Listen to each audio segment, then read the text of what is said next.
Kerala Congress M പ്രതിനിധിയായ Kannur Cherupuzha ഗ്രാമപഞ്ചായത്ത് president രാജിവെച്ചു. Kerala Congress M UDF-ലേക്ക് തിരിച്ചെത്തിയ ശേഷവും LDF പിന്തുണയോടെ ഭരണം തുടരുന്നത് വിവാദമായ പശ്ചാത്തലത്തിലാണ് പാർട്ടി നേതൃത്വം ഇവരോട് രാജി ആവശ്യപ്പെട്ടത്.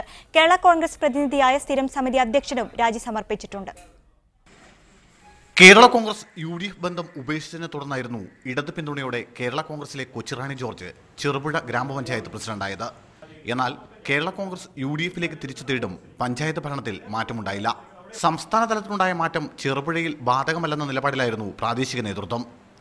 എന്നാൽ ലോക്സഭാ തെരഞ്ഞെടുപ്പ് അടുത്ത സാഹചര്യത്തിൽ കോൺഗ്രസിലെയും കേരള കോൺഗ്രസിലെയും സംസ്ഥാന നേതാക്കൾ തമ്മിൽ നടത്തിയ ചർച്ചയെ തുടർന്നാണ് പ്രസിഡന്റ് സ്ഥാനവും സ്ഥിരം സമിതി അധ്യക്ഷ സ്ഥാനവും രാജിവെക്കാൻ തീരുമാനമായത്.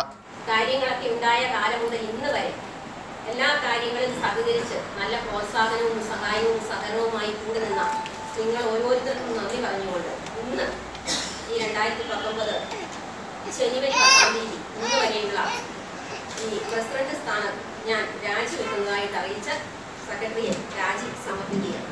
19 അംഗ ഭരണസമിതിയിൽ കോൺഗ്രസ് 9, കേരള കോൺഗ്രസ് 2, LDF 8 എന്നിങ്ങനെയാണ് കക്ഷിനില.